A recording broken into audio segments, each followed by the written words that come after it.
होली का क्रम 13 तारीख को शायद होली जलेगी, 14 तारीख को गुरंडी रहती है, होली खिलाती है। मेरा निवेदन है, होली का त्यौहार आ रहा है, उस फागुन के त्यौहार में मेरा देवादिदेव महादेव माता पार्वती के साथ होली खेलता है, मेरा कृष्ण कन्हैया राधा रानी के साथ होली खेलता है। आप भी अपने इष्ट मित्रों के साथ होली खेलिए और दिल से खेलिए। तो कभी मौका लगे तो एक बार महादेव की होली खेलने के लिए आप सीहोर, कभी मौका लगे, तुम ब्रज की होली तो बहुत खेले होगे, एक बार महादेव की होली खेलने सीहोर आओ। हमारा कुबेरेश्वर बाबा भी होली खेलता है, ऐसा रंग में रंगता है कि वो फिर रंग कभी छूटता ही नहीं। एक ही दिन करते हैं वहां, बस एक तो कभी अपने स्वभाव को नहीं बदलना। हम भी उसमें रहते हैं, पूरी होली में आपके साथ में गुलाल खेलने के हम भी सामने तुम्हारे साथ साथ चलते हैं, क्योंकि हम 5 महादेव के साथ होली खेलने के लिए उस दिन निकलते हैं। 5 महादेव, उस दिन हमारा नियम रहता है 5 महादेव के मंदिर जाना है, उनके साथ रंग खेल कर आना। 5 महादेव के साथ जो रंग खेला वो जिंदगी में पंचम इंद्री हो, चाहे वो कर्म इंद्री हो, चाहे वो ज्ञान इंद्री हो, चाहे वो मन रूपी इंद्री हो, ये सब भगवान के रंग में रंगी रहे, इसलिए हम 5 महादेव के साथ होली खेलने के लिए उस दिन निकलते हैं। हमारे कभी आपको मौका लगे तो आप अंदाजा लगाना, जो सीहोर के आसपास के हो या आसपास रहते हो, और छुट्टी मिल जाए तुम्हें होली के समय पर, तो उस समय पर स्मरण करना। जिस दिन होली जलती उस दिन नहीं, उसके दूसरे दिन भी नहीं, उसके तीसरे दिन शिव तत्व सुबह हम जल्दी उस समय 9 बजे होली खेलने के लिए बाबा के साथ निकल गए। शिव तत्व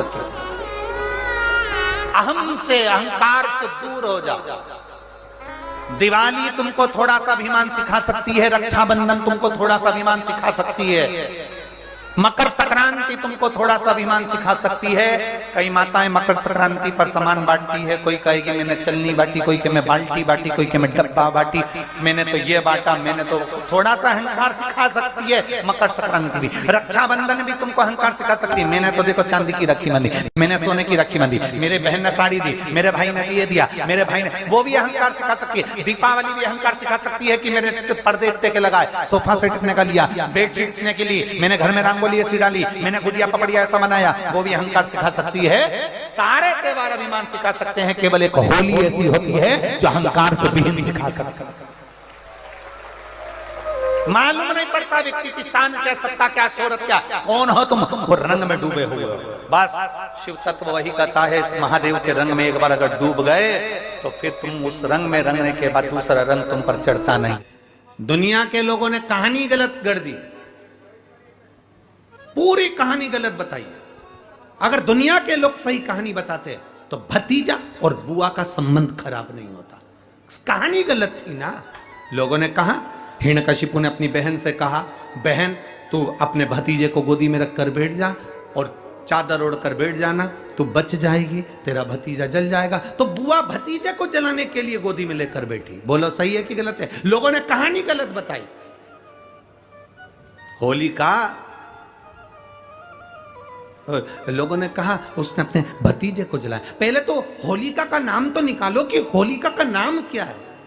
कथा वालों ने कह दिया हिरण्यकशिपु की बहन थी होलिका, वो अपने भतीजी प्रहलाद को गोदी में लेकर बैठ गई। वो प्रहलाद को हाथी के पांव के नीचे डाला, खोलते तेल में डाला, अग्नि में डाला, इसमें डाला, उसमें डाला, नहीं मरा। आखिरी में अपनी बहन से कहा होलिका तो अपने भतीजे को गोदी में लेकर बैठ जा। पहले उस होलिका का असली नाम तो लाओ, जिस होलिका का नाम विष्णु पुराण में डूंडा लिखा है। क्या नाम लिखा है? डूंडा। होलिका का असली नाम लिखा है विष्णु पुराण में डूंडा। इसलिए आज भी होली में लकड़ी नहीं जलाई जाती, मोटे मोटे डूंड जलाए जाते हैं, क्योंकि उसका नाम डूंडा है।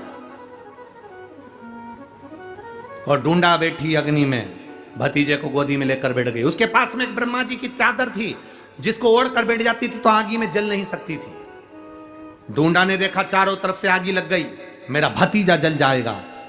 तो बुआ को लगा मेरा भतीजा जल जाएगा। बुआ वो होती है जो दुआ देती है, बुआ कभी बद्दुआ नहीं देती है। और डूंडा ने अपनी चादर को उतारा, आगी चारों तरफ से लग गई, बुआ को लगा मेरा भतीजा जल जाएगा, तो अपनी चादर उतार कर अपने भतीजे पे डाल दी और बुआ खुद जल गई पर अपने भतीजे को नहीं जलने दिया। ये कथा है, पर लोगों ने उसको पूरी पलट दिया, पूरा पलट दिया। बुआ कब जलाई अपने भतीजे को? आप में से इतनी सारी बुआ बैठी हैं, कभी अपने भतीजे को अपशब्द कहा? कभी अपने भतीजे को श्राप दिया? कभी अपने भतीजे को बद्दुआ दी? नहीं। जब भी बोलती हो मेरा भतीजा खूब फले फूले, भगवान कृपा करे मेरे भाई जैसा नाम कमाए, मेरा भैया कितना नाम कमाता वैसा मेरा भतीजा नाम कमाए, तो भतीजे को चाहिए जब बुआ घर में आए तो अपने मम्मी पापा से कहना, पापा मम्मी 2 साड़ी देना, क्योंकि अब मेरी नौकरी लग गई है, मैं कमाने लगा हूं, मैं कमा रहा हूं, इसलिए मम्मी एक काम करना, 1 साड़ी पापा देंगे अपनी बहन को और 1